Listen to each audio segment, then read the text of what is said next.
Like I know a lot of people are giving her crap for stuff, and there was some things that she might have said that were a little cringe or uncalled for, but I think it was what made it even more entertaining for people, um, and kind of like kind of cause more of that that that anger to build up or like just emotions to build up, but she was telling me, she's like, "Hey, there's nobody in the females that really talk shit," and I was like, "Yeah, you're right," and I was like, "Someone's got to do it," and I was like, "Okay," I was like, "You know what, you." She's thinking like like a businesswoman in Oh, yeah. the fact of that, but I was like, there's high repercussions for it, so like there's a reason why Gordon Ryan is the only one that gets away with talking trash, because he could beat everyone, so it's like, when all right, if you're gonna go down that route, you gotta be ready. It's like it's high risk, high reward kind of scenarios and stuff.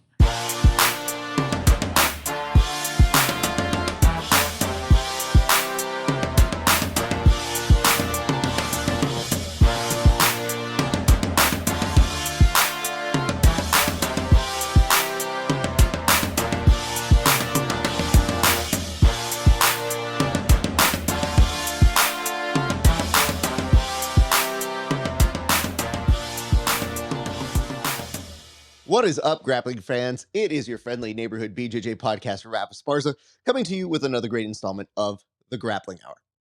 How are you? I have time. You can tell me.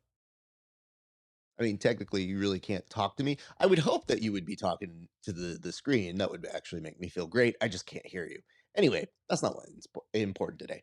We actually have a wonderful guest, a very, very good guest. Somebody I've been trying to get on the show for a good while, and you will see why in just a second. Or if you read the title of this episode, you already know who it is, and you can understand why. But first, business. Hey, do you like this show? Do you like me? Do you like seeing guests on a regular basis? If you answered yes to any of these questions, all I have to say to you is please go support the show. You can go over to HY.PAGE/grappling hour, and you can become a member to see these interviews 30 days before anybody else. And if you so feel kind enough, what you can do is you can pitch in a few extra dollars, and then you get to see extra bonus content that is not available anywhere else. We're talking extra episodes. We're talking some of my competition footage, which, by the way, uh, how do I put this? Uh, something happened to me yesterday that I find hilarious, that no one is going to see on, say, my Instagram, but our subscribers will see, and I think they will laugh. It might involve a table. And no, I didn't get power bombed through a table. That was a different Jiu-Jitsu World League person last month, but it's not short of it. And let's put it this way. I had friends who didn't know I was competing yesterday, who, when they saw this happen to me, go, "Oh, I saw that clip of you." And I go, "You saw the one thing that was highly hysterically embarrassing?" And they were like, "Yeah." And I go, "Okay, cool. But you didn't see me until then." They're like, "No, we all saw what was going on." And we pointed. I'm like, "Oh, that's Raph. Pay the premium. You can see that one." Just saying. Anyway, so go to HY.PAGE/grappling hour. And you can also become a member of the Grappling Hour Discord to find out when new episodes are coming up, the guests who are coming up, and also get engaged in grappling discourse. All right, let's get to my guest. I have owed this guest an interview since her win at Medusa. Now, things being what they are, sometimes schedules conflict. Sometimes I'm busy. Sometimes they're busy. Sometimes everybody's busy. You can never tell what is going on in this world. But I can tell you this much: it has not been for lack of want. Here's why. In the entire time that we have been waiting to do this interview, we have seen our guest at multiple competitions, killing it, crushing it, and most recently at Subversive, where I was working behind the scenes.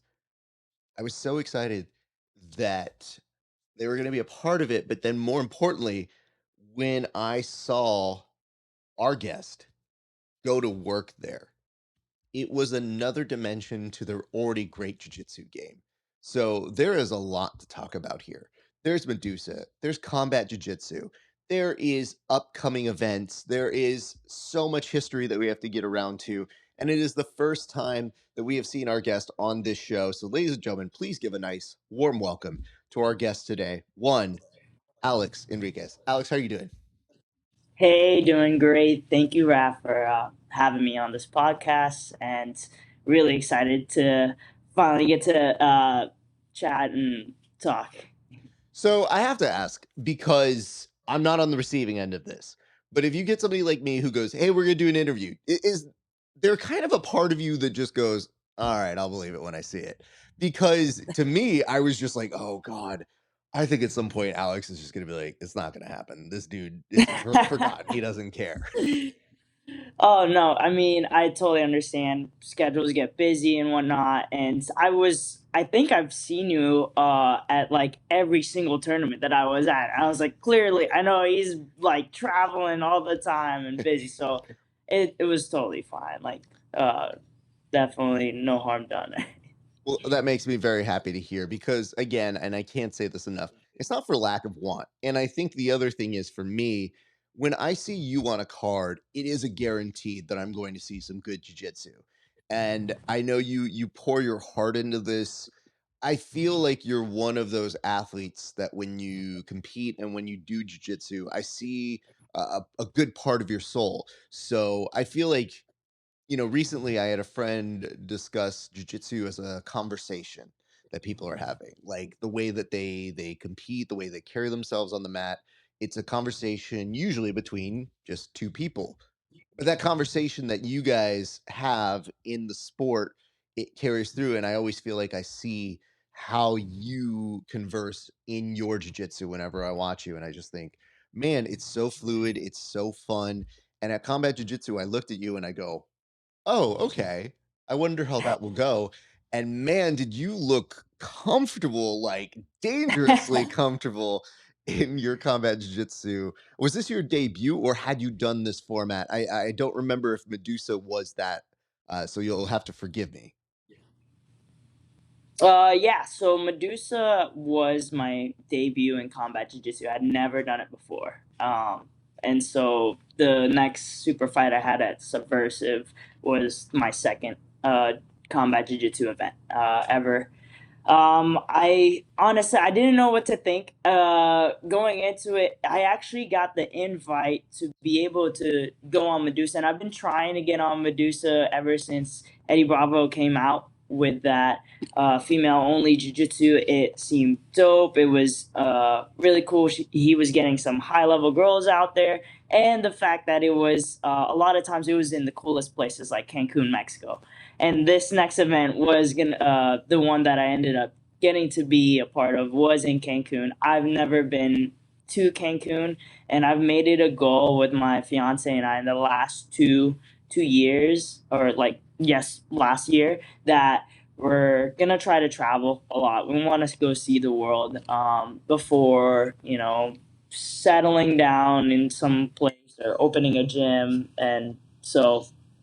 Uh, Traveling was the goal, and I had uh, gotten that invite because in January of this year I had faced Grace Gundrum in the finals of the finishers women's Grand Prix, and I was able to Bester by the skin off my back and from overtime, and so it was enough to get his attention, and he asked me if I wanted to be on the combat jiu-jitsu card, and I knew it was going to be something that I was uncertain of. It was probably going to put me out of my comfort zone, and but I had the chance to also go to Cancun, so I said, why not? Let's go do it. I have a great coaching staff. I have people that can definitely help me in that striking department. So um, we said, why not? Let's go see what happens. I might really like it or I might hate it. So there was only one way to find out. So, because let's say this, it didn't seem that combat jiu-jitsu was necessarily going to be something that you saw yourself doing from the get-go. You mentioned that you're open to those opportunities. but how surprised were you about that process? Because I've had friends who have done it and have told me point blank, they're like, I will never do that. And then 2 years later, there they are being front and center. And I go, Yeah. remember when you said you weren't going to Well, do this? yeah, And right. a couple of them have won after that. And Yeah. so to me, it is a little bit of a surprise. But for you, did you surprise yourself? And then did you like the process of getting ready for that? So, not a lot of people know, but I've had one amateur MMA fight, like, when I was 17, 18. It was my senior year of summer of senior year of high school. I just graduated before I went to college, and, I wanted to get one more tournament in, and it was supposed to be a jiu-jitsu tournament, in before I headed off to school, and the gym owner at the time, while I was at Knuckle Up, said, "Hey, what do you think about doing an MMA fight in Ohio?" And so he was like, "We could train you." I mean, it was like an MMA gym. Like I've been doing some MMA trainings before, but it was all for fun or like help other people or just for laughs. Like so. So I went and said, "Yeah, let's do it." I went in that MMA fight. It lasted about like 30 seconds or so. And I was like, I'm gonna stand up and strike. Like I want to stand up and bang. Like I want to see how this goes. And uh, the moment the other lady like threw a jab and I slipped it and it grazed me. It like barely grazed me. I was like, "Oh my god!" Straight to taking her down. I was like, "I gotta take you down right away." I was like, "I don't know what's happening." Like I just instincts kicked in. I was like, "I don't want to get punched in the face." Straight to the ground. Um, I was able to ended up finishing that fight in an armbar. And so, I mean, I liked the MMA. In that fight, I was able to, once we got on the ground, it was still like, it was amateur rules, but we had 3 ounce gloves. It was like full striking on the ground. In Georgia, you can't strike on the ground, but in Ohio, you could. And I threw about like 13 punches unanswered. I had her pinned against the cage, but she was like on her hands and knees because she was trying. She like I had pinned her arm behind her. It was a position, and I was just teeing off on her head, and I thought the refs were gonna stop it, and then I got to the point where it was like by like the time I was hitting her 13 times, like I was like, my hand is hurting. Like the adrenaline was starting to wear off, and I was like, I don't know, like I'm starting to feel bad. And then she kicked off the wall and was able to, free herself. And then I just ended up naturally switching to an armbar. But I never thought I was gonna do another MMA fight. People have asked me all the time, especially people who don't do jujitsu or like or don't know much. It's like, okay, you're naturally gonna go into MMA, right? And I was like, yeah, but there's a lot of opportunities and money to be made possibly now in jujitsu. So I'd rather not take a lot of damage to my body. I mean, if I've thought about doing MMA, and honestly, after watching last night's UFC card, it kind of lit up that like when I did that back to the combat jiu-jitsu portion with Medusa, like I I've been fortunate enough so far that I've been mostly on the offensive part of throwing the strikes. So right now I've been having a lot of fun with it because I'm not the one eating a lot of damage. But I honestly have no idea how I would feel and once I get a good like once I'm in a tough match and find myself on the other side of that coin. So right now I'm having a lot of love for it. It makes and honestly it felt great. for for some reason I was like, I don't know if I'm gonna like this. And then once I like just open palm and like we were working on the technique for striking. Always also a big fan of Damien from B Team. I was watching some. I was trying to study a lot of combat jiu-jitsu cards. I watched the guys combat jiu-jitsu worlds, and I did a lot of studying to see what are the ins and outs. What's a good position? Where am I gonna benefit the most out of this? And I'll actually also I'm pretty close with Sean Applegate from 10th Planet Atlanta. They're actually 15 minutes away from Atos Atlanta, and we're all I'll cross train there sometimes. One of his students, Ryan Aiken, was the Combat Jiu Jitsu World's champion, and I had asked him. I was like, "How was it? What do you think I should do?" Because Ryan Aiken didn't throw a single punch or a single strike on his run to get the title, and so he told me one good advice was that like you need to be aware that if you're gonna strike, it should be in a position of control. So that I saw what he had seen in the coaching in that event was that a lot of people that were just throwing strikes aimlessly and stuff would end up losing good positions, and so I feel like my jujitsu and the way I was taught jujitsu a lot is that, control before the finish and making sure that, our goal is to only pass the guard once and get to the finish. Stuff like that. Like, once you get in a good position, try not to lose it, and just be dominant in that way. So that was my goal going into Medusa, is that I was trying to not be careless about my strikes, but when I was in a good position where I had good control, then I could use the strikes to open them up. But that first match in Medusa, things got sweaty really and slippery really quick. And I felt like I couldn't progress my position off of the turtle in the back. I kept falling off. So I was like, I'm just going to throw hands and see what happens. And it ended up in my favor. And then I realized after my opponent at the time got up and I saw the damage that I had done to her face, I was like, damn, I think I could hit hard. So it's just been progressing from that, and so I like combat jujitsu a lot.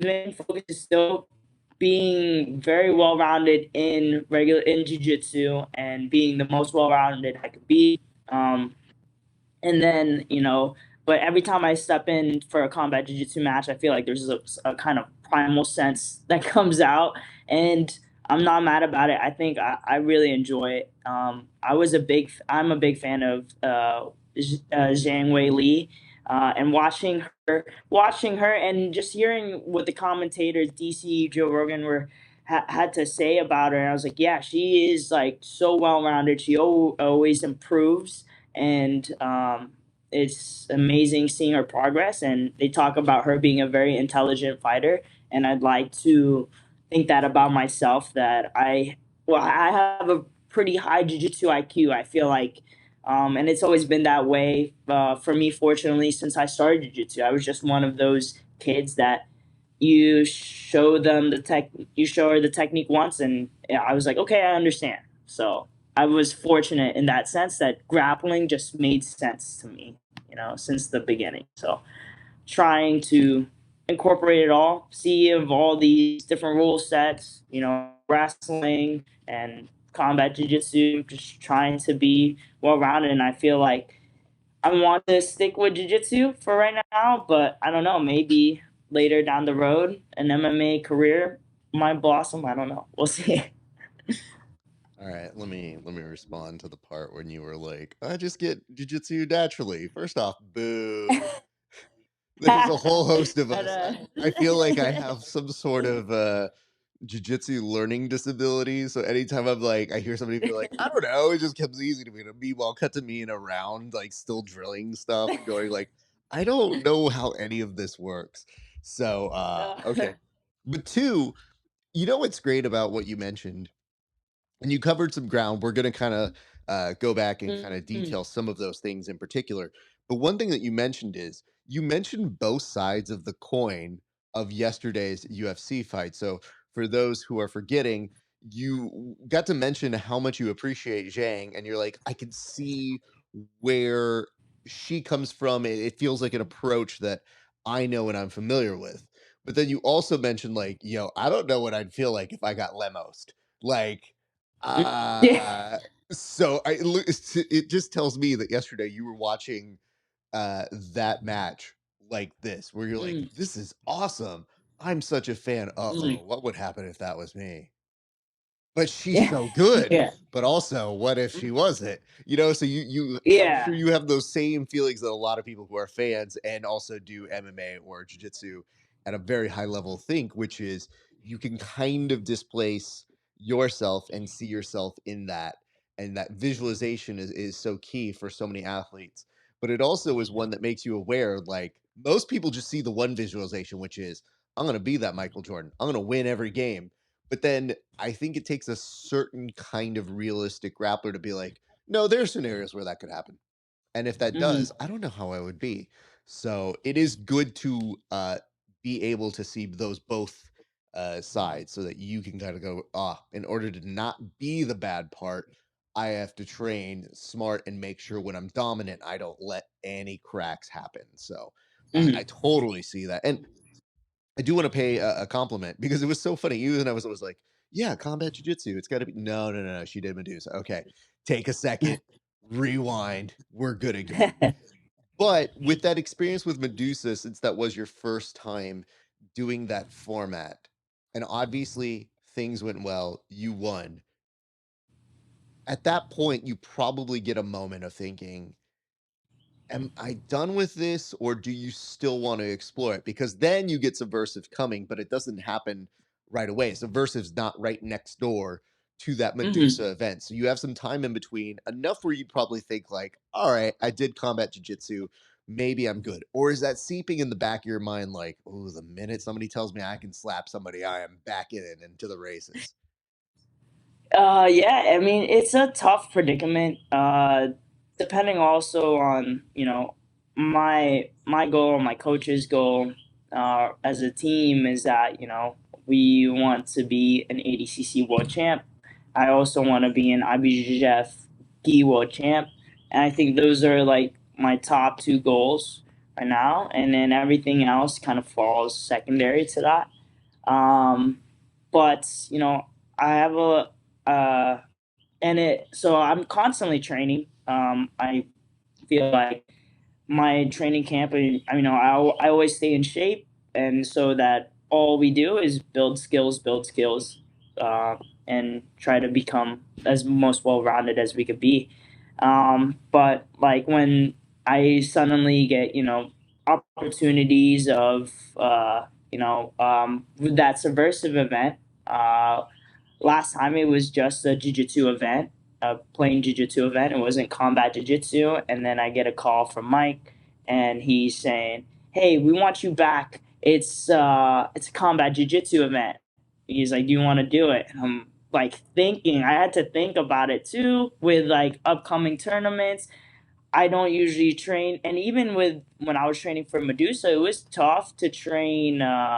It's tough to train combat jujitsu with people. I know, like I'm not like too familiar with like MMA camps training, so I mean, it was hard to find training partners that would, be comfortable with striking me and me striking them back, and can't hit as hard, and to learn about like after Medusa, my hands, my thumbs, the palm of my thumbs were in pain. Like I feel like I never knew what it actually felt like to strike to like slap the crap out of someone's face, and I didn't realize how hard people's faces were.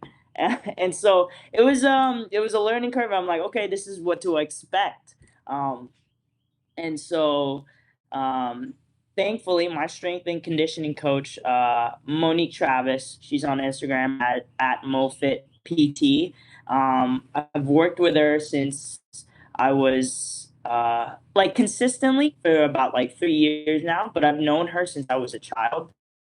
We went to the same gym, Knuckle Up Fitness at the time, and I've always considered her like the trifecta of martial arts. She was a Muay Thai world IKF world champ. She's a Jiu-Jitsu black belt. She is a CrossFitter, CrossFit level 2 instructor. Like she does everything in terms of that, and so she's always been a role model of mine. And thankfully, I get the chance to work with her. She works on my strength and conditioning, and when I told her, "Hey, have this combat jiu-jitsu event coming up. She's like, let's like she was helping me with that, and she was adding that combat jiu-jitsu into my conditioning towards the end of our workouts.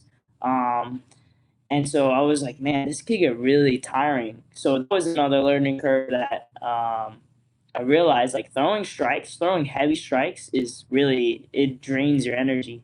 So I felt like I had good experience going, good training camp going into that Medusa, but this subversive one, I was like kind of like winging it because our focus at the time was like at the ADCC Open, the Arizona Open. So really focused towards that, and so the combat jiu-jitsu specific training kind of took a backseat on that, but I still had fun with it, and I was like, okay, just make it into a jiu-jitsu match, and then when you have the opportunity to, then throw the hands. And Mike was telling me that, like, people want to see people want to see people get the crap beat out of them. And so I was like, all right, as part of an athlete that's trying to, make it up the ranks and be known and make some money, like find sponsors, I was like, okay, I have to be like an entertainer. So that's something that I've always tried to incorporate into my jujitsu. Like, I want to make sure people like to watch me, compete. And so, that's part of the job, I think. So even if uh, even I think I have to, entertain people. So um, I tried to do just that at Subversive. I feel like I had, maybe if I had gone for the sub a little bit earlier when we were more dry, it could have been a better possibility. But I knew that, people wanted to see some strikes. So as soon as I got the opportunity, I was like, all right, let's throw some hands. And then the whole primal sense came back, and I was like, I kind of like this combat jiu-jitsu a lot. I think I saw that in you too, because I was watching the way that you started structuring your match. And when you were doing it, we talked a little bit after, and I just said, it's so good. Like, I feel like you have one of the cleanest integrations of combat jiu-jitsu. And, it's always so weird because, when we were talking, you were kind of like, yeah, I wish this happened or this happened. I was like, what are you talking? I thought it was great. And I go, and I get it. As an athlete, you're supposed to be there. But as a producer on the show, I'm looking at that and I go, that was what I wanted. You got to see somebody execute great jujitsu while at the same time showing you the path on what it's supposed to look like. And what's great about it is those people that you kind of look to, especially on Damien's side. Damien's somebody who has really found his home for a jiu-jitsu that works for him with combat elements, Mhm. because not everybody can be as good at both necessarily. Yeah, But he found a way to be like, this was my strength. Now this will become a strength. And I think that yeah. was something that I saw with your progression of it, because when I saw, like I said, similar to when you took the back to another friend of the show, when you secured it, you were still even getting in good slaps. And it takes a very high caliber person to be able to maintain that control, hit somebody, have it be a clean hit, and not lose that position while that's going on. And so when I look at that, all I ever think about is myself, in the sense of, oh, I would have lost that position because my one wrist control Mm, might have given them an opportunity to slide their shoulder back. And then you're doing this, and then you got to make that choice to go to mount, and you're in a scramble. That was not mm. the case. Your body triangle, when you had it, you were just like, nope, here's what we're going to do. I've got this. You can think you're escaping, but then I'm just going to do a couple more of these and go straight back to my jujitsu. So, Mhm. in that regard, you just you opened it up in such a great way that I was so happy with seeing how your jujitsu is there. And I know you mentioned Monique. Is that her name? Yes. I know that you Correct. mentioned you had an admiration of Monique as somebody you looked up to. But if we're really running through the gamut, you are really putting out a very nice portfolio for combat sports. Between wrestling, a very high level jujitsu, practitioner, and now the combat elements. You're no slouch in that yourself. So I think that's pretty cool that you're following that trajectory of being multi-dimensional in what you do. So I hope that resonates, because if that is the case, then even more props to Monique, because I know that that is really a good reflection of her setting that bar so that you can continue setting it with her. So dope, and credit to both of you. Let's do this. You mentioned a few things. I've jotted down some notes. We're going to go a little bit out of order, but I did Yeah. want to ask you this. I did want to ask you about your beginnings, because I feel like in order to explain some of the things that I've seen you compete with, even as recently as the ADCC Open, I want to get a sense of where jiu-jitsu starts for you. So, where do you take your first classes? And was wrestling first, or was it jiu-jitsu? So it was jujitsu first. I got into jujitsu at the age of 11, 10, 11. Um, I started because my older brother, Kevin, at the time was wanting to be an MMA fighter, and he was the one that he's my half brother. He's 11 years older than me, and he's always wanted to fight. And he would like play wrestle with me all the time when I was a kid, and so it was always fun. And my mom and I watched a lot of WWE. Like I never seen MMA. I never saw like the early UFCs, but we watched a lot of WWE at the time when it was the greats. Like it was John Cena, Triple H, CM Punk, like Randy Orton, like all the the ones that you should have watched for sure at the time. And so it was um it was cool. So my brother, when we immigrated to the States, he had found Knuckle Up, which was an MMA gym, and then my parents were just trying to get me into an after school activity, so I wouldn't just be watching TV at home all the time. And so I took like my first class was actually I think I came on the wrong day, and it ended up being a kids striking class, but I was the only one that showed up. So the coach there, Steve Mitchell, who is like my jujitsu dad until this day. I got literally from white belt all the way to brown belt, including the kids belts. I earned from him, and I got my black belt from Bruno Frazzato.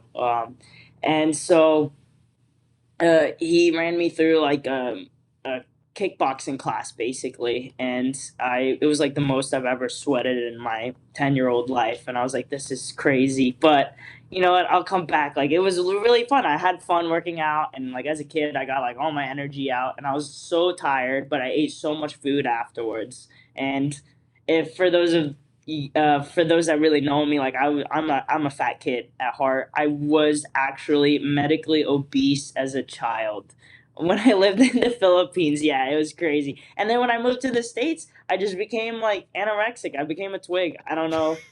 Like my metabolism kicked in, and then my body was like, "No, you're naturally Well, skinny." hold Like, on, hold on. This let's be very clear about this. This does not bode well for the United States. I just like the idea that it was just like, I don't know what happened. I just got a disorder. It's fine. I'm fine. Everything's good.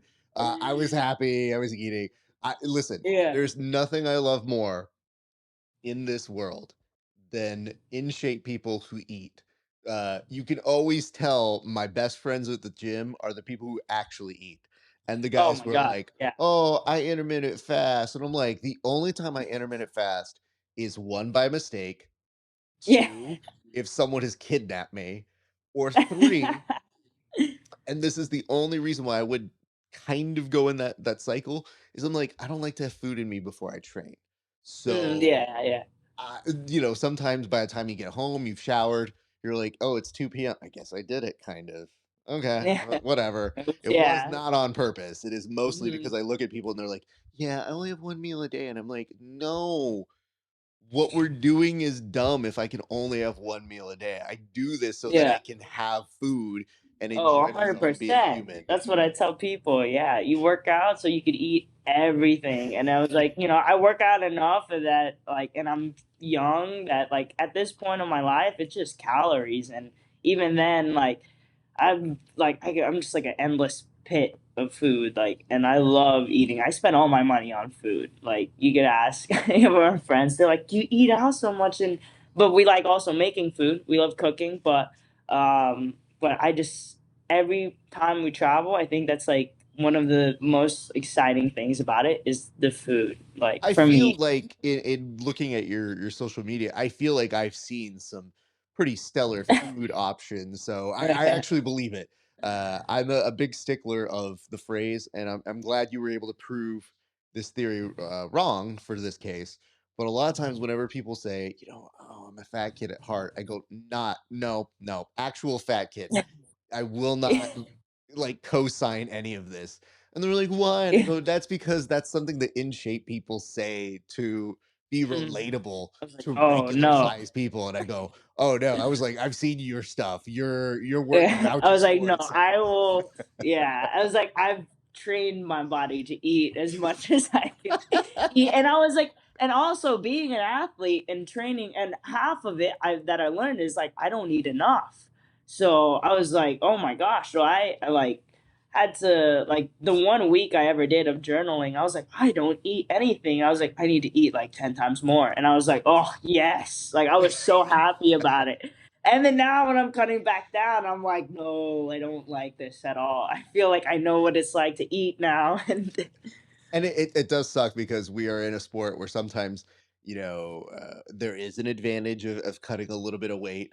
I like to mm, tell people the one thing for me for any kind of competition is I go, no, I'm pretty old to the point where my weight is what my weight is. mm. Now granted, I'm at a weird weight where I see people who are bigger than me somehow, and I'll be like, Yeah, and you're like, how? And you're at the top how of. are we the same guy? Okay. And then I see people who are yoked bigger than me, and I go, Mm. "Oh, okay. So what am I doing here? Like, this is a terrible trade. Am I supposed to go down?" Like, Man. people always tell me, like, one of my guys who I've been doing MMA coverage with for over a decade. He doesn't really do jujitsu all that much, but when he comes into town, we'll roll a little bit. And I was telling him, I was like, "Yeah, I'm gonna probably compete pretty soon." And he's like, "What are you at right now?" And I told him, I was like, "Oh, I'm at like 172." And he's like, "What are you competing at?" And I was like, like at 180. And Oh, he's like, he man. looks at me and he goes, "Why wouldn't you go down to 170?" And I go, Too "Well," fast. and I told him, I go, "I hear what you're saying." And he goes, "Oh, you're so I close. hear You're so close." And I go, it. "That's because I just finished training now. In order to Mm, maintain this 172, which is I don't go below unless somebody yeah. helps me and it's not going to happen. I go 172 is what's going to happen now. I'm going to shower, I'm Mm, going to eat, I'm going to be 175. That's if mm-hmm. I eat well." And so he's looking at me, he's like, Ah, "Oh, yeah. dude, you could totally do it. You could totally do it." And I go, "Dude, you don't do this enough to know the pain that you'll go through." And I go, and it's not for my area, for different high level athletes, major advantage. I'm like, dude, we're at an age now in my bracket where it's just like, I see a dude that I already know, and I'm just happy he made the division happy. Like, the fact that he Yeah, showed up means we get to compete. If he wasn't here, exactly. You get a nothing would match. happen. Yeah. Yeah, so you just go like yesterday, literally when I competed, it's just a whole bunch of dudes being like, "Hey man, what's up? Oh, dude." And then afterwards, I had somebody who walloped me, and he's a friend of the show, and I was just like, ugh. And he comes over and he's like, "Dude, you're so good." I was like, he's like, "Yeah, you're so strong." And I was like, "What are you talking about?" I was like, "Bro, you outpointed me by so many points. You don't get to come up to me and tell me you're so strong." I was like, You're so strong after I you was like, destroyed me. I was like, get "Fam, out of here. you're strong." I was like, Yeah. "That's why I couldn't get out of certain shit." And he's just like, "Yeah, yeah." So I just love the fact that normally you would never say those things to him, to a Mm, competitor, but to this guy, I'm just like, "Dude, I'm gonna see you in another month. Whatever, dude. I'll see yeah. you then." And then Hey, he's just laughing, and it's just us having a good time. But let's go back to this. What made you and your family immigrate? So, what made you guys come to the States? So, my parents, I think they've always told us they just wanted better opportunities for us. I think we actually, the whole American dream. We were very well off in the Philippines. My mom actually worked for the governor at the time, so she was in politics. My dad was a manager at a big bank, and we came from kind of like old money in the Philippines. So Mm. it was, we were living life pretty cushioning, like we were living good.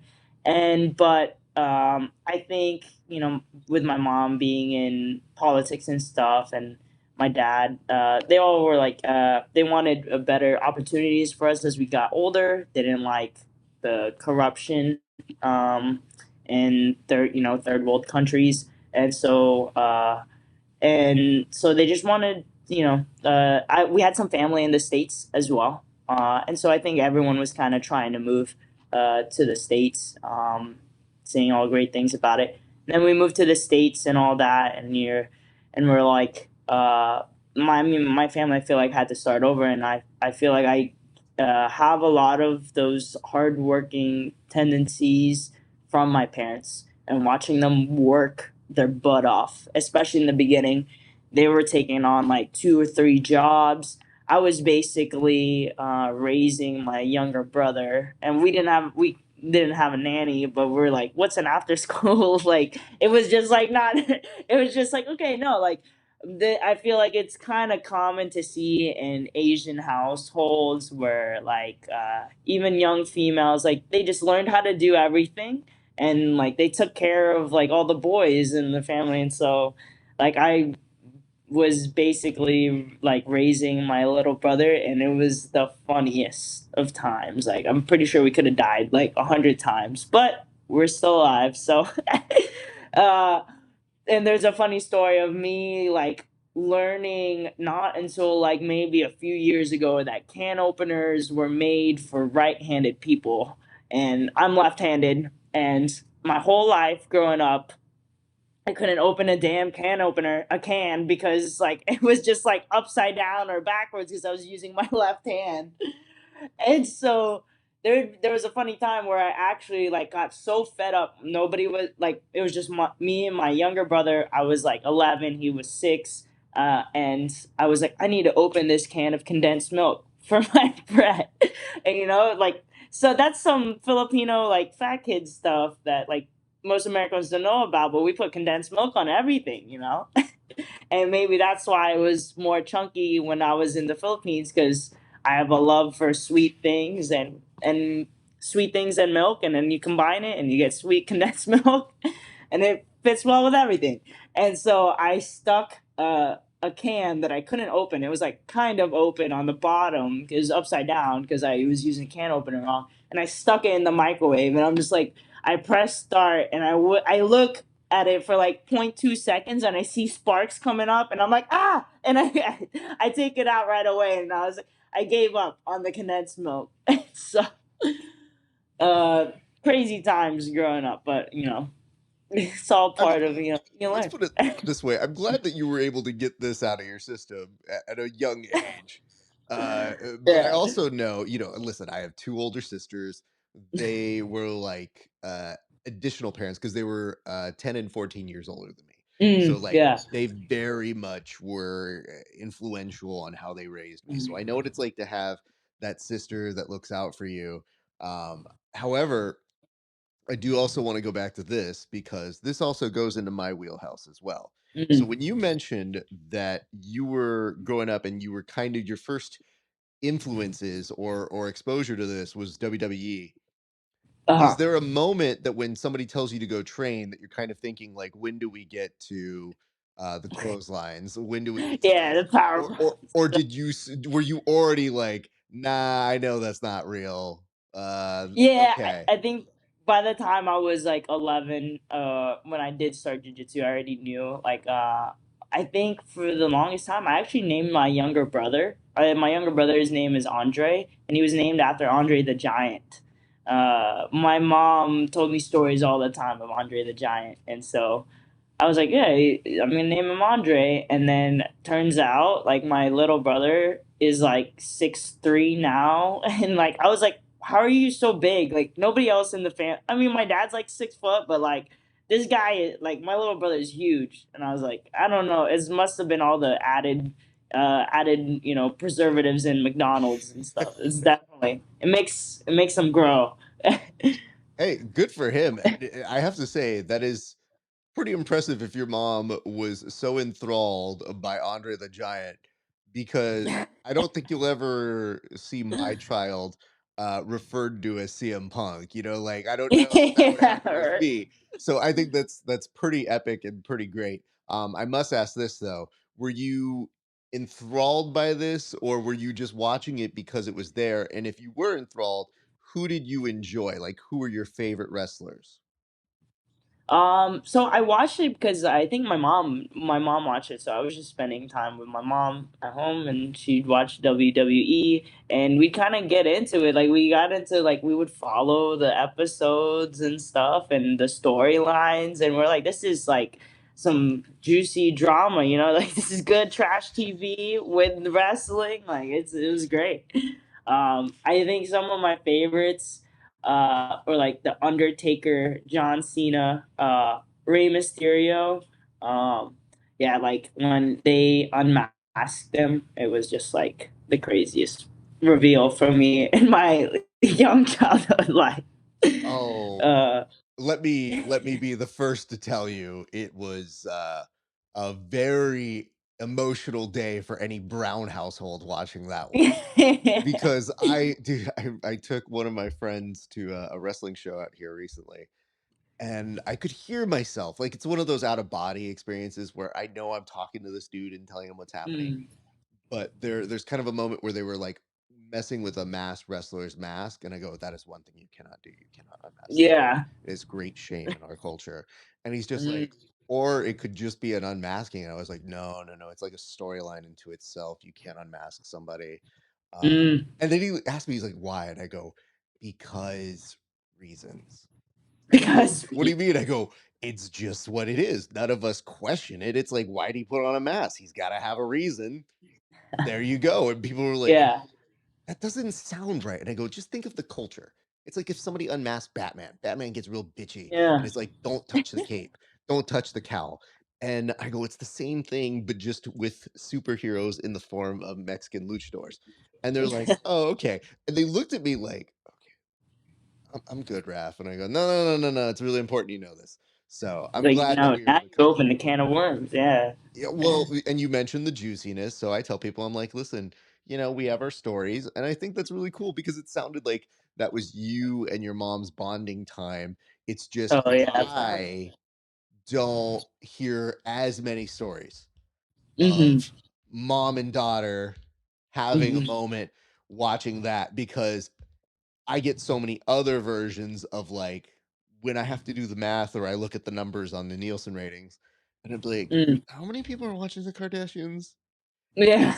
And then like right now, like a big proponent to me is like everybody watches Vanderpump Rules. And I keep being like, don't Oh watch yeah. that. Stop watching this. Yeah. Let's all agree. But then you realize you're like, oh, they like that juicy drama. Like their mask version Mhm. was like, she didn't call me back. And you go, oh, Yeah. this seems so terrible by comparison, but I get it. Yeah. People crave drama, you know. But I will tell you this though, Alex, if you enjoy that, just wait until you see our line of work called WWE BJJ. It is our Oh, annual celebration of all things pro wrestling and jiu-jitsu. And oh, that's we awesome. will be putting up. We have friends who submitted some videos, and they all are vying for a championship belt. And I myself usually Oh, have a sick. main event match. So if you Oh, like that's drama and nonsense, woo! Wait until you see all of our stuff coming up very soon. It yes, is that would definitely incredibly stupid. So just be. forewarned on that. Let's get back to this. So you go through jujitsu. Do you remember your first class? Like, do you have any vivid, or you did walk us through that. So then let's go to this. It was a kickboxing S class Mhm. that The next you, day. the next The day was next the day. first grappling class then. Yes, yes, Okay. correct. Yeah. So I came back the next day. It was first grappling class. So it's like me. There is like a yellow belt kid my age, boy. And I actually still train with him to this day. I'll get to that part. And there was a orange belt boy. We were all around like the same ages. I was taller than them because I think I mean we're all 11, and I was just like the same size I am now. I was like when I was 11. I was like 5'5", almost 5'6" when I was 11. So it was just I was just a skyscraper at the time. I thought I was gonna play basketball, you know, like most Filipinos think. I was gonna play basketball, but then I found jiu-jitsu. So first class, Steve, my jiu-jitsu dad, the coach at the time, was like, "All right, we're learning how to jump close guard," and I was like, "Okay, what is this?" And then I see them jumping and all that. He's like, "All right, you gotta just throw your legs up as high as you can. Make sure you go above the knees and stuff." And now, like, there's so many tournaments where like you're not allowed to jump close guard and like all that. And I see people's like knees getting obliterated and whatnot. And it's funny because I was like, "Oh, that was the first thing I learned how to do." and, and I've tried to do it, but my partner at the time, and I really we still train together now, Foster Kennedy, and so he like at the time like he just didn't. I don't know if he was just like he was much different as a kid than he is now. He's so much nicer now, but as a kid when he first started jiu-jitsu, I think he was like annoyed by jiu-jitsu. Like he like didn't want to be there. It was like something his dad just like brought him to and like, "Oh, you're doing this." But now he's like totally like in love with it. Totally different guy, but it was just funny at the time. So he like was not catching me in close guard, and my coach was like, "You gotta throw your head back and whatnot, and like try to bring him down or whatever." And I was like, "I don't know what you're saying, but okay." So I was listening, and I would throw my head back, and he wouldn't catch me. He wouldn't try to catch me at all. And so when I would jump up, I would just hit my head on the ground, and I would like concuss myself basically. And I was like, "This hurts. Like what?" He's not trying. I don't know if he's doing what he's supposed to be doing, but I was like, this kind of sucks. And then I learned how to do a cross lapel choke, and I was like, okay, this is cool. This part is cool. But I mean, I had so much fun with it my first class, but I just remember that like that part like just being like I hated the jumping guard part, and it scarred me from jumping guard for a whole year in my jiu-jitsu because I was scared I was gonna hit my head because I was like they're not gonna catch me, I'm gonna hit my head.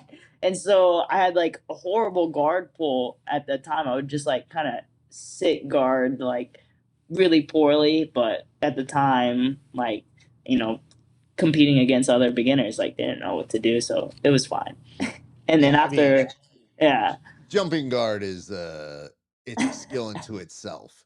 I Yeah. still don't love it when I'm doing it because I go I could have been better, or like I didn't quite end up where I wanted to, and now I'm on short time and I better get there kind of a thing. So Mm. I feel that, but I've also had the guard jump guard where you go, how did this end up in open guard? Uh-oh, was not what I wanted. Oops.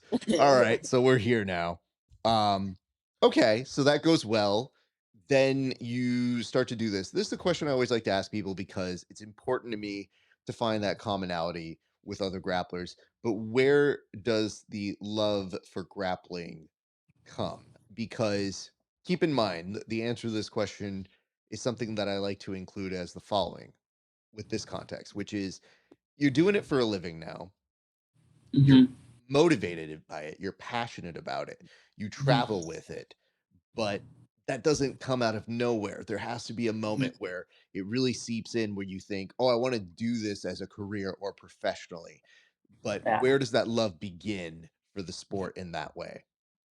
So when I was younger, I never thought that, I wasn't thinking about like, oh, what am I gonna be doing as a career and stuff. That after that first day jiu-jitsu, I was like, I have a lot of fun with this, and so I'm just gonna go every day, or as much as my parents take me. And then when my parents couldn't take me, my coaches would take me. Like I lived like maybe 10-15 minutes from the gym, and I had developed a really great relationship with Steve.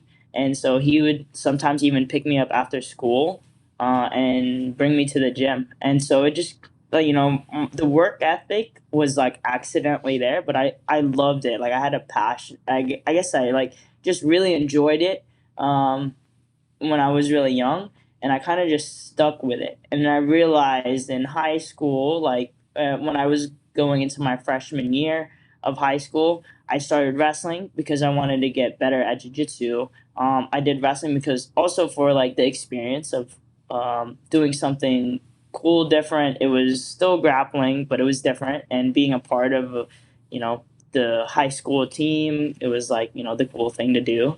And, um, but it was always I always knew that I was doing wrestling to help me get better at jiu-jitsu. And it's funny that you bring up that question because it wasn't until like college. So when I was backtrack a little, my senior year of high school, um, I decided not to wrestle that whole season because it was my first year to be eligible for adults in IBJJF. I was like past the juvenile too. This was the year I was gonna be an adult.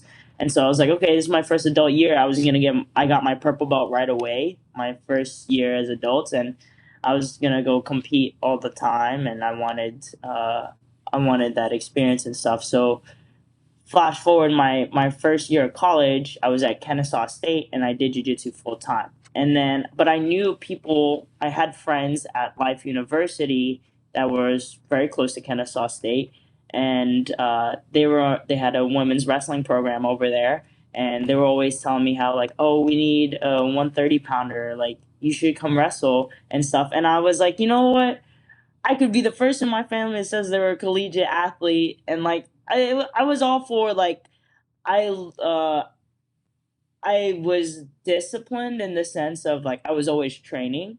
That part wasn't hard for me. I felt like going to training wasn't like a dread to me even after years and years of doing it. I always had fun with it. I always drew training as like it was a positive thing for me.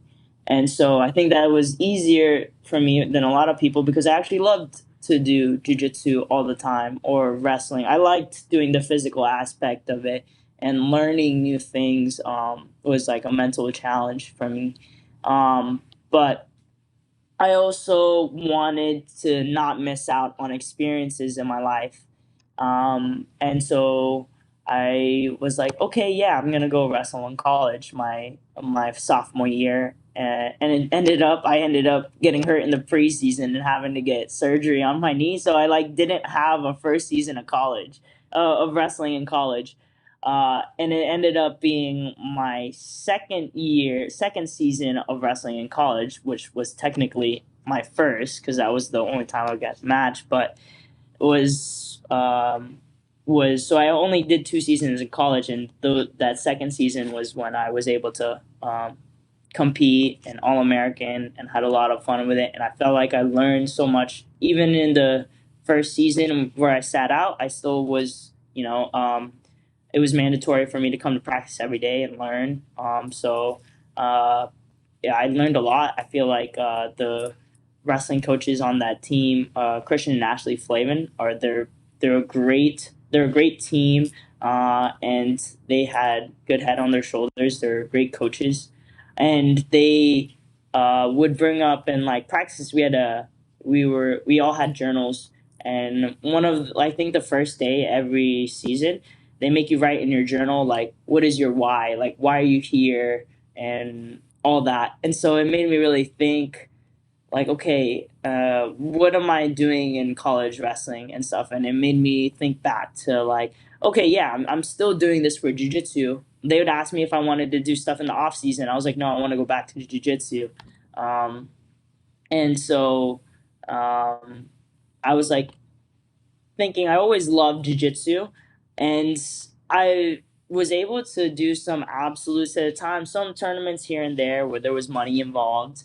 I hadn't really, and I started teaching when I was 15 or 16 in like kids classes. I always enjoyed that, and so I hadn't done any seminars at the time, but I never thought jujitsu was going to be my career until after my second season of college. I went back to jujitsu and I was like, okay, I'm just gonna, go back to what I was used to doing and training full time, and I want to compete because it brought me a lot of joy.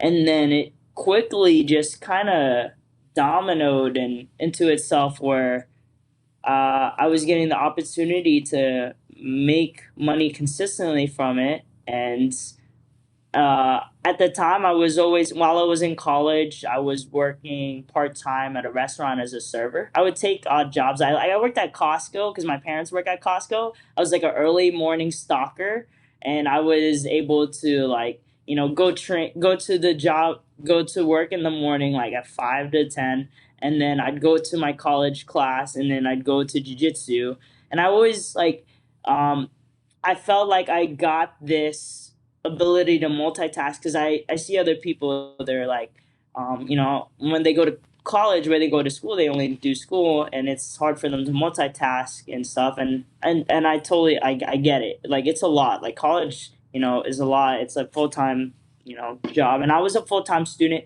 but I just was raised with by parents, like, immigrants who, like, they just did everything. Like, my mom is like a total boss lady in my opinion. Like, she does not know how to sit down and relax till this day. It's so funny. Everyone's always just like, we're always making fun of her because she just doesn't know how to sit still. Like, and she's always doing something. And so I was like, I guess I learned like from seeing her being such a hard worker. I was like, okay, if she could do all that, I shouldn't be complaining about all this. Like, this is how life is supposed to be. And so it was just an easy transition for me, I guess. Not easy, but like, I was like, okay, I have to make it work. If I need to go to my goal is to go to jiu-jitsu twice a day, but I still have school and like homework or whatever. I have college, and then I still have to make enough money to, pay for little stuff. And while I was at Kennesaw, my parents helped me with rent for my apartment. But after my freshman year of college, it was just like, okay, I'm all on my own. And thankfully, like, and then I lived with Faye shortly after, and she kind of took care of me. She's 5 years older than me. And at the time, I was like, okay, she's like my sugar mama. She helps me with, and I was like, she helps me do jujitsu full time, but like, I would pitch in every now and then, but she was honestly like supporting me so much, and I'm so thankful for that because now we're getting to a point in our lives where, you know I was working at the restaurant. It used to be 4 times a week, and it slowly dwindled down. Like, each like 6 months, I was able to go less and less, and now thankfully I work at the restaurant once every like 2 weeks, or like one like I try to do once a week, but it just depends on if I'm going out of town that weekend for a tournament. But thankfully, with how Bruno Frazado at the gym he's given me the opportunities to, teach a lot of classes. I've gotten to a point where I've been able to have a lot more regulars and privates, um and starting to develop and build relationships with some great sponsors that, like, it's I think I looked at it as like, okay, I'm going to pursue this as a professional career probably my sophomore or junior year of college, when I was in wrestling, and they were asking about, like, why are you here and stuff. And so I had to think about it because, I, coming from an Asian family, I think finances are always something that, like, a lot of Asians talk about. And so I feel like my brother is a wealthy guy, and I always look up to him.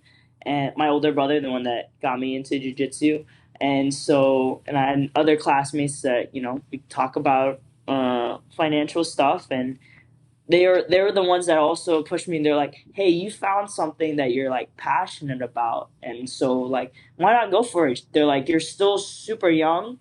And I was like, yeah, you're right. I was like, I might regret this if I don't try 100%. And so I just, like, after my junior year, I just put 100% into it, and it's been, fortunately working out. So I've told myself, and then at this point, I'm like, man, this is really working. So fortunately, everything, if you work hard, I feel like you get lucky. By working hard, you get lucky. I feel like more luck comes to you if you work hard for it.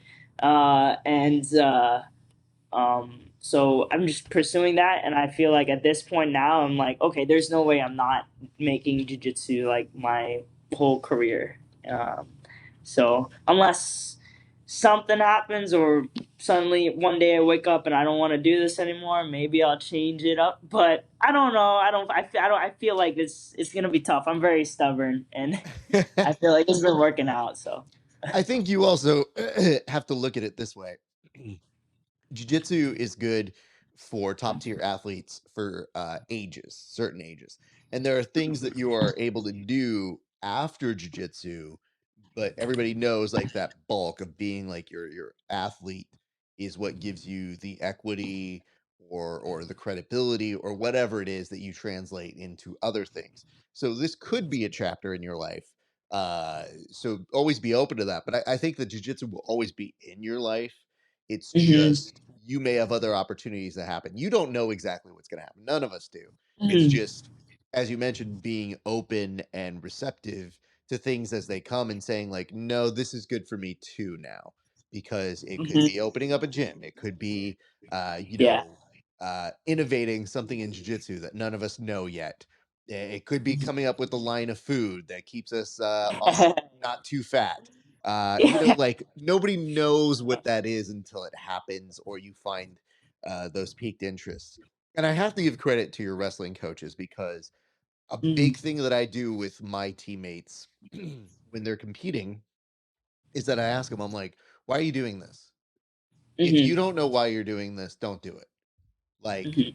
I'm not talking about training, I'm talking about competing because Yeah.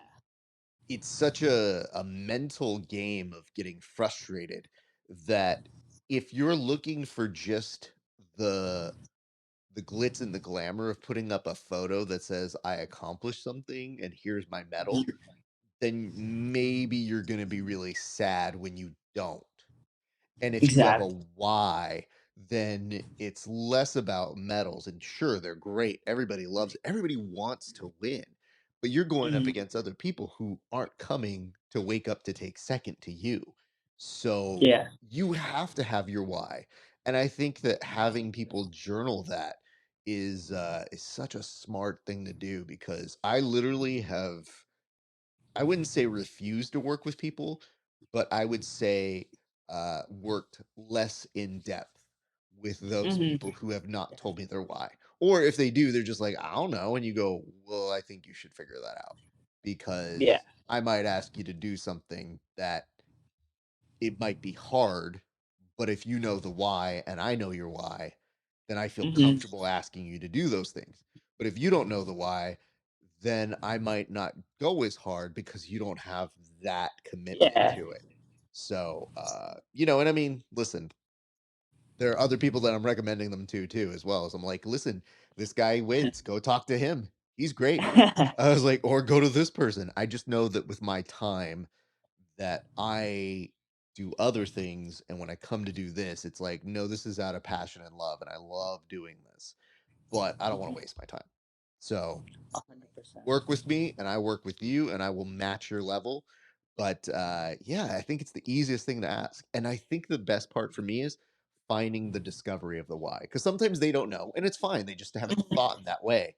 But that Yeah. discovery of, I know why now. And so Mhm. for years I didn't compete, but I just told people I was like, one day I probably will. I just don't care.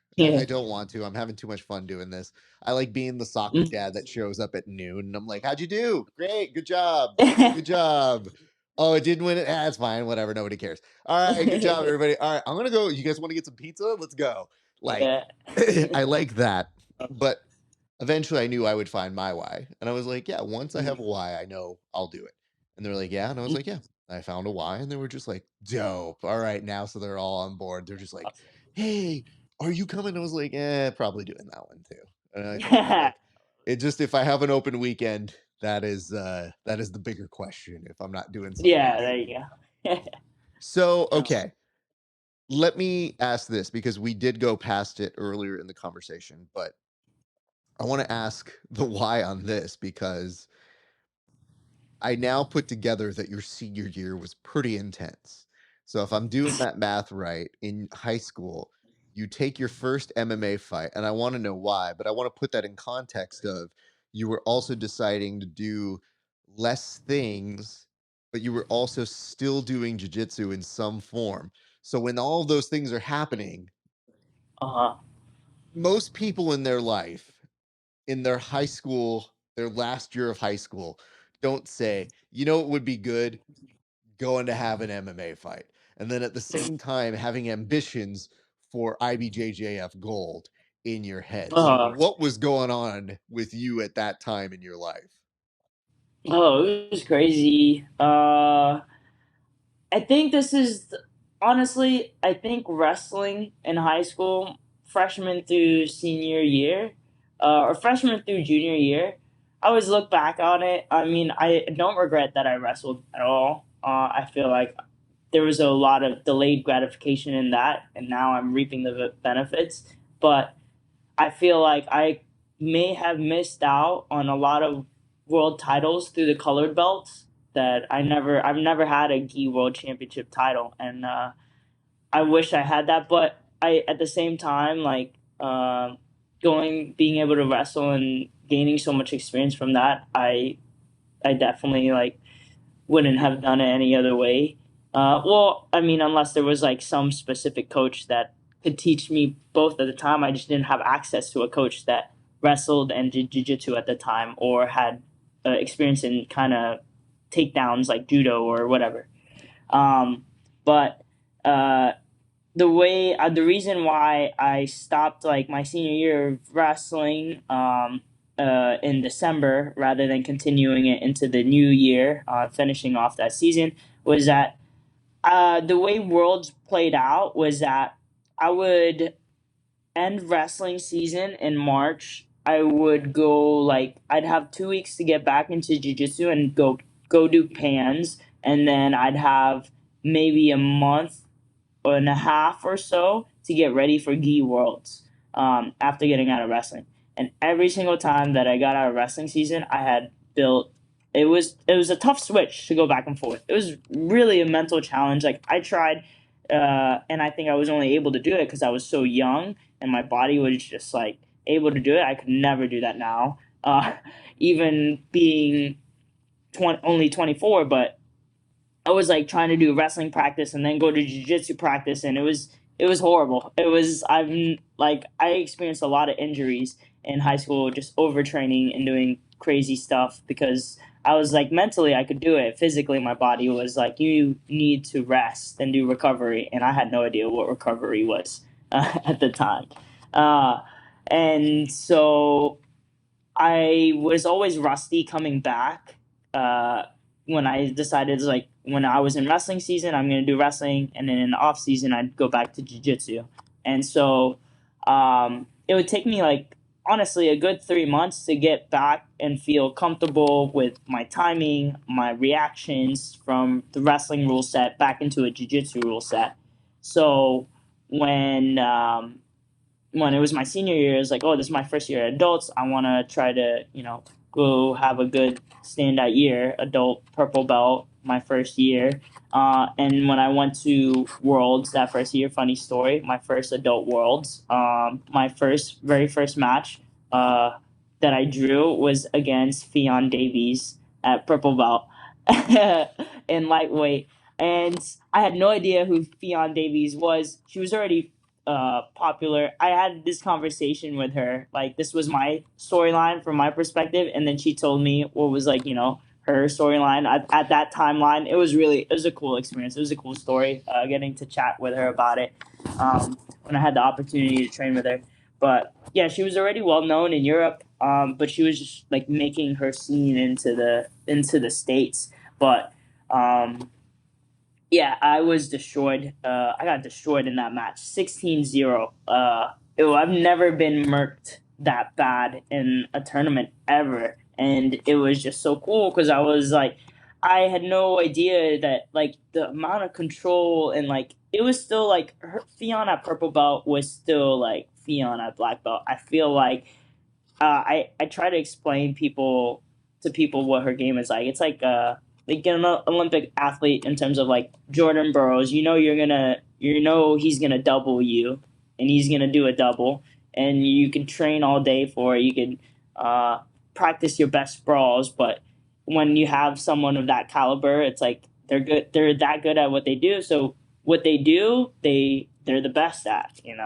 So um, it was really cool to have that even as one of the female athletes, because that's what I try to explain with people at like everyone's in the females right now and currently, like I'd say top 5, top 6 people are like that are ranked, I feel like are just on another level compared to everyone else. And I'm not like looking at a list, so I don't want to say like top 6 and then there's just one really good girl at 7, or I'm not trying to count them out of the list or something, but I can see there's still a big gap between, the high level girls and girls that compete all the time, and they're making their way up the ranks too, but you could just see, I could just feel it whenever I'm going against other girls who are even at the higher belts like brown and black,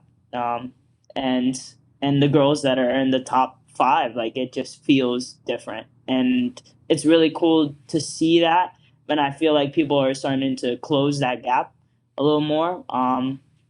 But yeah, so going back to, I'm sorry, I kind of lost my train of thought when I kind of All good. bridged We're off going to into return to that, but I just want to take a moment to be like, hey, at least your version didn't have you being like, Fionn, I mean, this is your first IBJJF competition here, and it's a new city.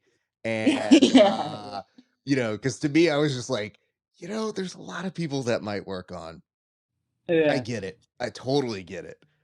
I don't think she's one of them. And then just the way that she responded is I was like, you know what Oh, though? that press conference was amazing. Oh my gosh, It's it was. just it was like it's so funny because I've never seen so many people try to say like, "Ooh, she's under her skin." And I was like, "We are Yeah, seeing two different things here." yeah, yeah, I yeah, was a like, hundred. "Oh no." I was like, that was feeling looking into the camera and being like, "Watch me tomorrow." That's all I know. amazing. I was like, She said it so perfectly. Like you could have just added a mic drop there. It was epic. It was epic. Oh my gosh. And I'm honestly, I'm good with Jasmine too. Like I'm friends with Jasmine, and I like actually messaged her after the match and like was trying to see how she felt about everything. How was her match with Fiona? How did she feel? And like, and then it drew into that press conference. But it was cool. Like she was saying, like there's no. She actually told me, she was like, her dad or Wagner said before the press conference, told her, she was like, he told her that, look, you could go out there, be nice, and no one's gonna remember you, or you could go out there and talk some shit, and you might get people that hate you, but they're gonna know who you are. And so I don't think Jasmine is like a bad person or something. I know a lot of people are giving her crap for stuff, and there was some things that she might have said that were a little cringe or uncalled for, but I think it was what made it even more entertaining for people, um, and kind of like kind of cause more of that, like that that anger to build up, or like just emotions to build up.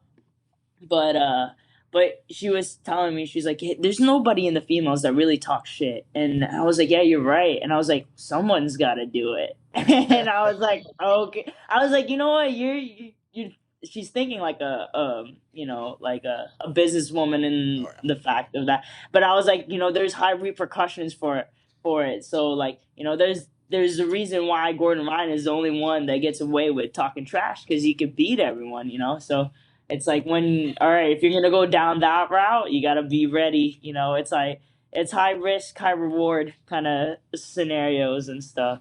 And I mean, listen, I've already put my card down as a pro wrestling fan. So this isn't new to me. Yeah, This isn't something where yeah, I'm like, "Oh my, clutch the pearls." I was just like, "Okay, the issue I have is you put a very specific challenge to somebody who seems able to do a very specific challenge, And then it'd be like, what do you do? Knee cut past me? And I was like, And I was like, that's exactly what he's gonna do. legitimately, you could have picked anything in the world.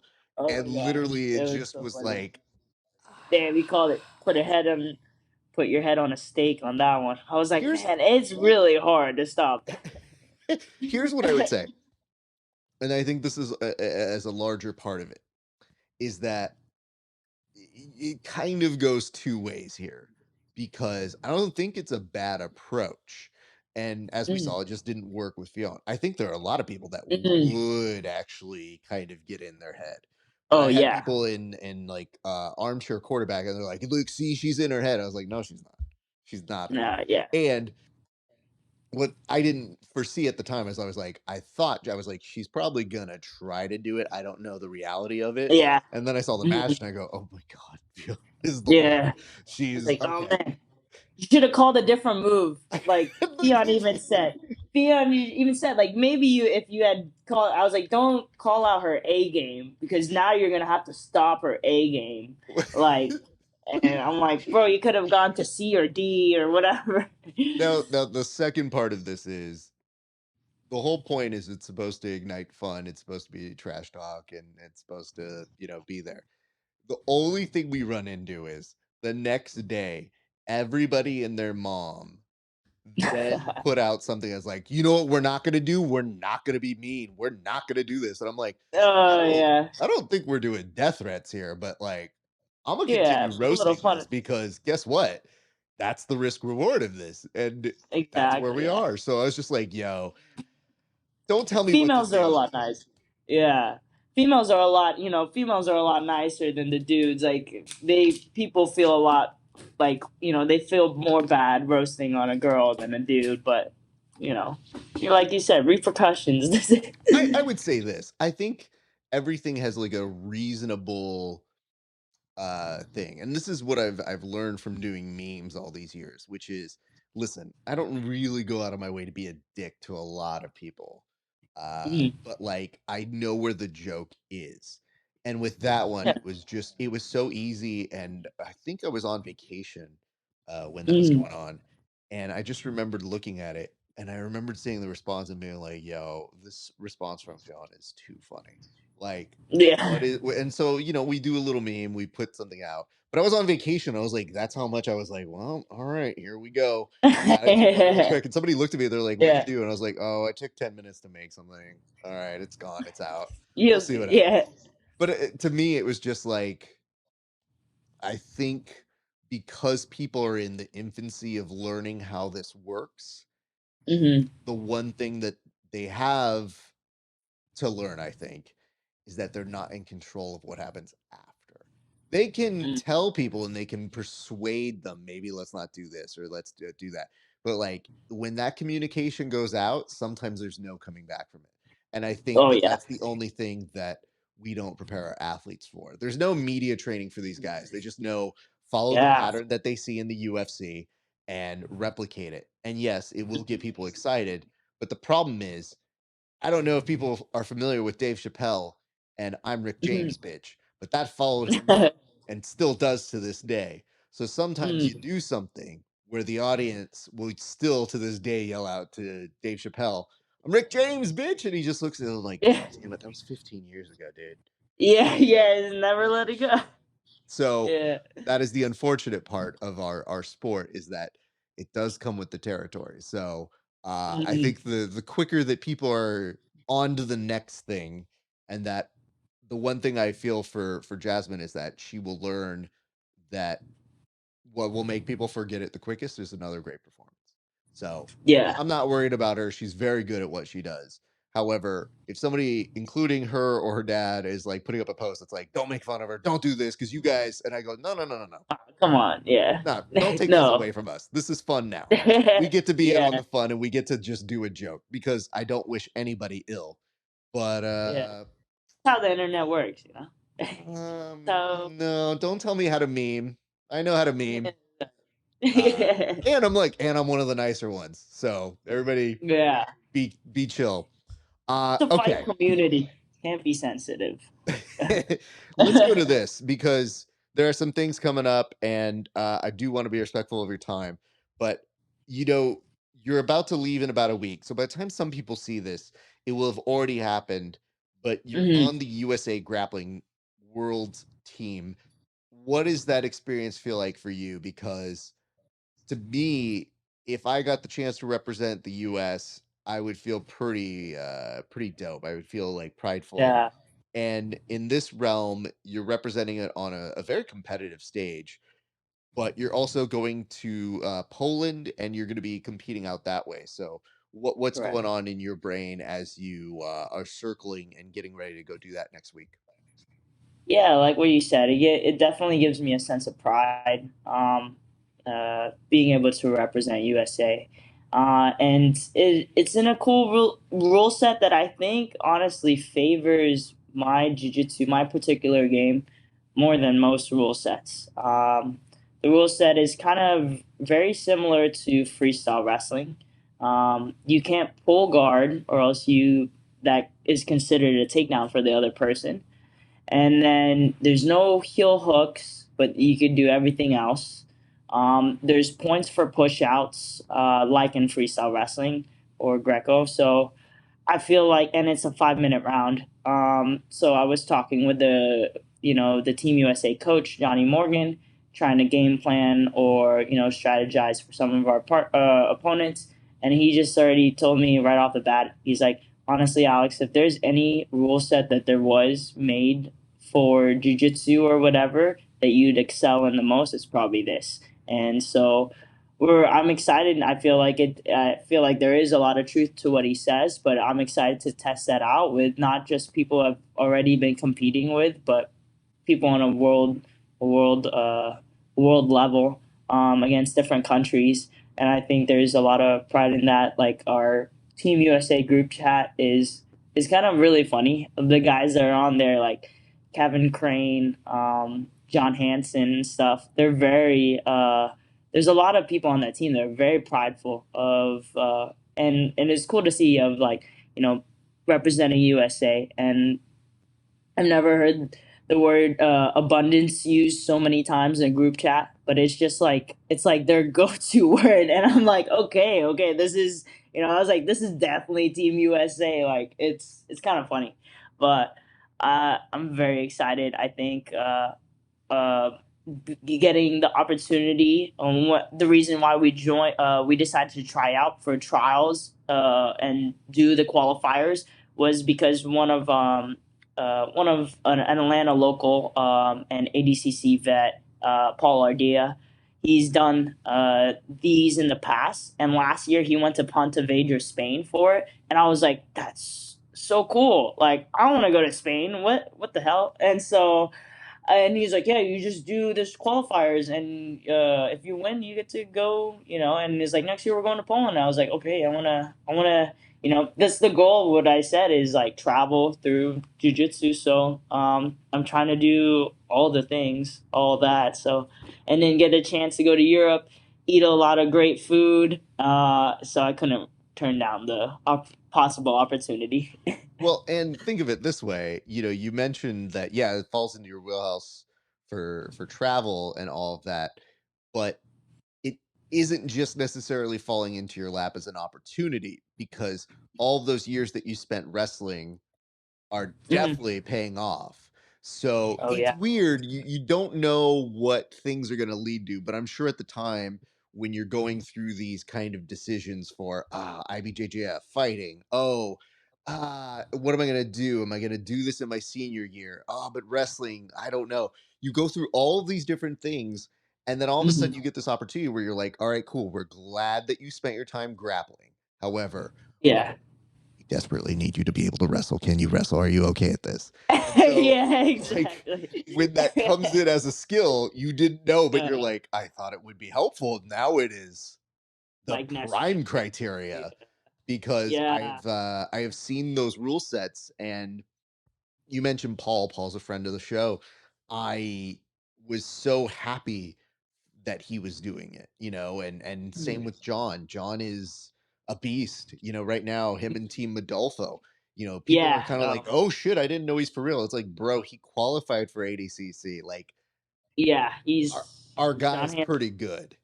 Yeah. So when you see all these people who are representing and doing that, that's pretty dope. The Kevin Crane story I have is after he qualified for one of them, I was around, he was walking off, I was taking some photos, and he looked at Oh. me and he's like, Raf. And I go, what? And he goes, hey, you want to help me get some sponsors? And I was like, no. And he goes, do you want to help me get some sponsors so I can beat the Russians? And I was like, Uh, bro, bro, how about get off the mats first and go find yeah, some, like, get a manager. I'm not a manager. yeah, I'm taking yeah, exactly. photos, and I just happen to know you, dude. But I love the fact that it was just like that's where mindset goes, and you think to yourself, what fun is that you have. I know from the group that has been selected, a plethora of personalities, like Oh yeah. completely the whole Mhm. spectrum The of whole like, spectrum. Yeah. and yet all combined by a similar interest, and yet Mhm. all at the same point, uh, going to be the biggest backers when you're competing. So that's got to feel really cool to have that community, that group of folks who are going to be pushing behind you when that time comes I next agree. week. So I'm very excited for you. And I guess the other thing I wanted to give you props for is, in between the time from Subversive, when I was like, all right, let's figure out a time, let's get this to go. And then all of a sudden, I look down and I see that you just, in the meantime, just won an ADCC Open. No big, all good. So that was pretty good. Tell us a little bit about that experience because nothing makes me happier than while we're trying to schedule something, a guest that just Mhm. goes like, all right, I'm going to go win something else. No big deal. We'll have something new to talk about as well. Yeah. So it was funny because I've been trying to really ever since the WNO fight against Tubby, and I've been really trying to develop my guard. And so we've been spending so much time going through studying film, all of that, and um, trying to get our guard more well rounded. And then comes Subversive, and I was like, I don't want to be on bottom and where they could hit me, and but then we have ADCC Open, and I was like, I need to use the ADCC Open to test out skills, new things that I'm trying to develop in my game, such as my guard. In my bracket for 60 kg, I had a bye, so I only had 2 matches. My first match, I was able to pull guard, work a little bit out of bottom, was able to sweep, finish the fight, or sweep, come up on top, take the back, finish the fight. Kind of my signature is like choking, rear naked choke from the back. But and then in the finals, I had Heather Raftery, which was is an idol of mine. She's super amazing and like inspirational. Actually, that ADCC she signed up for adult advanced and masters, and she did the absolute later on that day. I was like, dude, how are you even? And everyone that's been to ADCC Open, it's a long day. It's a long day. I saw her in the morning still coaching her students. I was like, oh my gosh, you're like a beast. Like, I don't know how you're like even standing here. Like, I'd be so mentally and physically exhausted from doing everything she did. But I was able to get out a little early in the match, get a nice takedown, nice double off of the feet, and then land in a darce early in the match, and was able to finish the get the gold in my bracket. I was thinking about whether or not to do the absolute, but everything was running a little bit earlier, which was awesome, and they were starting right away, and I was like, why not? We're already here. I want to get a little bit more experience in this rule set, get more matches, get more experience under my belt in ADCC rules. So I had first match quarters was against a heavier girl. She actually ended up trying to jump guard on me, and I like posted on her hip right away as she jumped, and so she kind of just fell to her back. I was able to do some outside passing, get to the camp position, J point past the guard, ended up eventually taking her back, getting the choke. Then I had Trinity Pun in the semis. Trinity and I have had maybe 3 or 4 matches now. Fortunately, I believe all those matches have gone in my favor.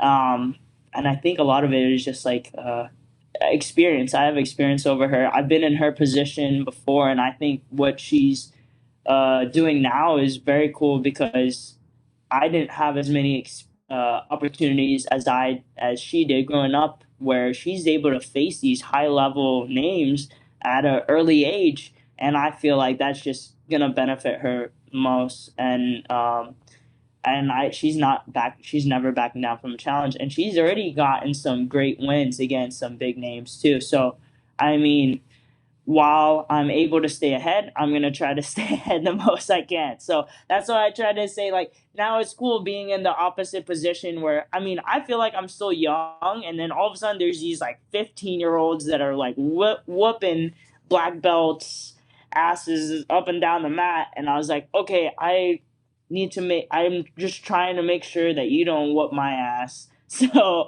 I'm gonna lay down like the experience card on you. Well, And let's also be real. I was just talking about this with somebody yesterday. It's coming both ways because listen, when you've got these young up and comers, you always have the excuse of being like, well, they're just young, right? Okay, you yeah, think you're safe exactly. there. No, no, no, no, no, no, no. We're now Mhm. getting to the age where you're like, is JT Torres going to do masters? Cause like, Yeah, don't. yeah, it's coming around. Yeah, it's Like like, oh my you god. just look around on both angles. You're like, no, the really good ones are in masters, and these young kids are Exactly, there. They're like, exactly. where? Listen, I'm gonna have the world's most specific like division that I'm gonna start setting up. I'm gonna be like, my division Yeah. is old people, not old enough to be too old, but also not an ADCC champ division. Yeah, right. Oh my gosh. Yeah.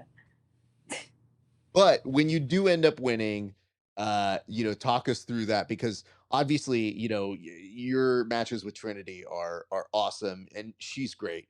I already, I've commentated her matches. We've done post interview matches. I've always spoken highly of her, but I always look at her like you're a work in progress. Like I'm not even talking to the realized version of what she'll become, Oh but yeah, I'm she has seeing so her much potential. and I'm seeing her grow every single time. So that's Mhm. pretty dope. But of course, for you to get that win at that time, I know it's got to feel good at that Oh time. yeah. It does, and I never like I tell everyone, I never underestimate anyone. I don't care if they're a white belt. If I'm competing against you, I'm gonna treat you like a high like I'm gonna treat you with the same respect I treat um, like a number one ranked athlete. Like I'm there when we're competing. I'm there to win. So I'm never gonna underestimate anyone because I don't want to underestimate someone and then accidentally lose where I shouldn't have lost that match or something because I was being like too narcissistic or something. I feel like at a high level you have to have a certain level of confidence, and I feel like I have that confidence in myself that you could put me up against anybody. You could be an Olympic champ, and I still believe in myself to win. But I have enough of like I'm humble enough so that like I make sure that all my work is done to make sure that whoever I go against, I'm more than prepared to be able to beat them. And I like to take the smart way. I study all my opponents as much as if I'm able to. I will do all the film study on them. I feel like work smarter, not harder, is has been the reason why I'm able to uh, stay healthy as an athlete too. More physically, I've learned a lot about recovery, and then also with my matches, just take the easiest route. Like if I learn that this person is not good at, you know, not good at a certain thing, I'm gonna exploit that in the match because it's gonna lead me to, and to probably the best route to getting the finish. Well, I'm glad you say that because I am a person who likes to do their homework. So I Yeah. always tell people, I'm like, the tape exists. Why Yeah. not Why use it? guess? Yeah, And exactly. when Why some of the guess? guys are like, "Nah, man, I just get out there and I just do," and I go, "Sounds fun. Have you tried All right. winning?" Good luck. And they're just Yeah, like, I know. "No." It's just it's silly to me because any person who's had to have some sort of like I don't know. I've never had to depend solely on my athleticism. I have always had to Mhm, depend on like every trick I've got. And like mhm, maybe I might be the same athletic build as this person when I'm rolling with them or whatever. But like I always feel like I am the severe underdog in most grappling situations. So if you give me the opportunity to look at tape, I always feel like, oh, I didn't do my job. Nope, mhm. nope, I didn't Yeah. do what I was supposed to do and I didn't do the homework. So hearing somebody else say that, especially at your level, because I've interviewed plenty at your level who have been like, nah, I don't. And I go, well, you know what? Cool. Good for you. But I think Yeah. that is super cool. Uh Alex, I do want to start circling now because I had asked you for a certain amount of time and then we doubled that time. And I think So the reason why to me it was so important is that you tell such a good story and I am so intrigued about your story and I hope that more and more people hear what it is because what's clear to me is the passion when I see you being so good. And like when I see you light up after a match, it's because you have that realization of what I think most people have, which is you did the homework and now you get to say, mhm, like, hey, that was pretty dope. I did this work and I'm proud of yeah. what I did. And those are the people I always connect to because I'm like, yo, not only is Alex good, but Alex is also uh, incredibly easy to work with and talk to off stage. And that doesn't always happen. Sometimes that correlation isn't always there. But you've been nothing but professional, and it's not a surprise to me, given your story and your background, why you are not only experiencing success, but why I think the trajectory of success to come will not be a surprise to me. So, a lot of credit to you and your team. I always like to end my interviews by doing the following two things. Number one, giving you an opportunity to shout out any of your teammates or the people who have been helping to prep and get you to where you need to be. And two, giving you the opportunity to go ahead and shout out any sponsors that you want to. So that way, we can kind of pay the bills and make sure that you get to do the Of great thing that is jujitsu. So course. the floor is all yours. All right. Thank you. I just wanted to say thank you again, Raf, for having me on this podcast. I had a great time chatting with you and bringing up stories and good times that I like forgot about and came to be, and I was like, oh yeah, that was a great time in my life. And so really nice getting to chat with you. I wanted to thank of course my team, everyone at Atos Atlanta, my professor Bruno Frazzato, my fiance Faye Charrier. She's like one of my main training partners, and for someone who is like a rooster weight and constantly training with people that are larger than her, I mean, she she's the reason why I feel like I'm as good as I am, because a lot of people I feel like don't take the advantage of having a smaller training partner, and the fact that when you have someone that is very good who is smaller, you have to be so much tighter in your control and your game. And I've been feeling that like that's a big difference that I feel at the high level, is that people at the high level know how to control and pin someone and stabilize positions. And I feel like that draws back to being able to have training partners that give you that challenge. And I have so many of that at Atos Atlanta, including Mustafa Sadiq. We call him Moose. He's one of my also main training partners. He's a smaller brown belt guy. And I mean, I can't say enough good things about Bruno Frazzato. He is a constant student of game. He might not compete anymore, but he is so competitive. It's hilarious. He'll even ask other students or young juveniles and he'll ask them, how many hours of film did you study today? And he'll laugh at them. And if they say like 1 hour, he's going to be like, he's going to say, ha, I did an hour and a half. And I'm like, man, this guy literally, like, he has a whole family, he runs a gym, but he is so in love with jiu-jitsu. And I feel like that, and he's so humble to the point that he'll even ask questions, even if you're a white belt, but know that, like, if you had a wrestling background, he is so humble, even though he's a legend in the sport. And I feel like that attitude, that mentality, trickles down to everyone at the gym. And I'm just so thankful we have that kind of environment where I feel I'm able to learn so much, and everyone's just pushing each other to get better, including, like I said earlier, Monique Travis at MoFit PT, as well as my nutritionist at Gretchen Brocard.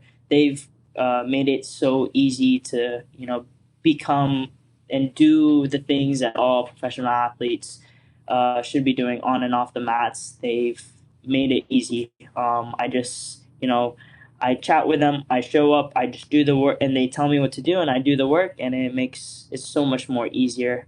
Especially having come from not in the beginning, trying to learn everything on your own, making all the mistakes, not knowing how to cut weight correctly, all that, and now it's all become kind of full circle where I have such a great support system, and it's making it to where. I just get to show up and do what I love, and then that leads to me being able to eat all the food that I like to eat and have fun, and being in a positive environment, as well as for sponsors. I'd love to thank, especially Primal Content, at Primal Content on Instagram. That brand also doubles as my manager's sponsorship manager. That whole family have actually met at the gym, and they've supported me both through helping me figure out the realm of, sponsors as a young athlete, making sure that, I'm connecting myself with great people, as well as providing me with the financial help that I need to be able to make it to these big tournaments and make a name for myself. I love that whole family, Primal Content, super supportive. Make sure you give them a follow. I also am wanting to thank at Place of Peace. They've been my no-gi sponsor. Dez and his brother Craig are great people. They're up in Jersey. They are always supporting me and coming out with some really dope, unique line. If you check out their stuff and like what you see, make sure you use my code ALEX15 at checkout for a discount. And I'd like to thank also an upcoming sponsor that I'm about to announce on Instagram, who I actually met at SUBVERSIV. Their Instagram handle is at SoulfulBCBD. They're Well, I can't say enough good things about this brand, because I've had CBD sponsors before, but this is a brand I personally believe in. It's actually already helped. I've already seen a lot of positive changes in my mood, my energy, my focus, clarity, and especially my sleep.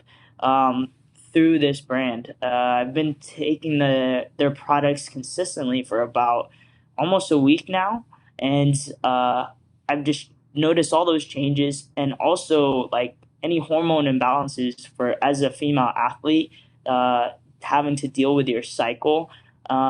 This has helped me with any of those symptoms like PMS symptoms and cramps and all that. It's just been making it more manageable, and I love the way it makes me feel that I've taken some of their nighttime gummies, and I don't wake up feeling groggy. I wake up feeling very alert, and they're just be on the lookout for them. I'm gonna announce more stuff on my Instagram. If you follow me at AEnriquez218, you're gonna see a lot of stuff about this Soulful BCBD. Not because they want me to post about them, but it's because I actually believe in this product, and I'd like to share that with other athletes or with other people wanting to be involved with CBD and finding a good company that has clean ingredients and none of the extra stuff that are unnecessary that might give you bad responses in your body. But just be on the lookout for that. I wanted to say thank you again, Raf, for having me. This was such a great time. But thank you. Oh Jesus, that's the easiest thing I could do. And again, I told you when we were gonna do it, it was gonna be worth the wait, and I think it was. And I also want to shout out Soulful B because they were so easy to work with over at Subversive. Mm, And there's nothing I yeah. like, well, fewer things that I like in this world more than a sponsor that is easy to work with, because Mhm. I have had to do some heavy lifting on some relationships, and Oh, not with them. They were very easy to work with. So shout out them, and I hope to see and speak with them soon. Alex, let me just say this: I cannot say enough good things, but I'm wishing you well on next week in Poland. I'm wishing you well on many things that are coming for you, including, I know, your plans for the rest of the year. I know you're going to be doing trials. I know that a lot of stuff is going to be coming up. But also shout out Faye, because one thing that yay. may get lost in all of this is I don't know her incredibly well. I'm familiar with her work, but Hmm. one thing that I always like to take note of when I'm going up and I'm interacting with people is how professional they are with me, and I see how much she has your back. Like when we've talked and just like her nonverbals, that is an excellent partner to have. So I have all the respect and love in the world, because I see it and I'm like, it's so weird. It's so subtle. It's so like she doesn't like try to intercut or do anything. She's just really dope in every interaction that I've had with her. So I hope that she knows that, and that I wanted to make sure she gets her props because she did pretty well at ADCC as well. So shout out to Yeah. her for winning her division as well. But here's what I'm going to say: we're only putting a pin in our conversation here, because we didn't even get, as hard as it is to believe, to everything I had kind of storied out. But I wanted to get to what was most important in terms of your first time on the show, establishing your background and all that sort of stuff.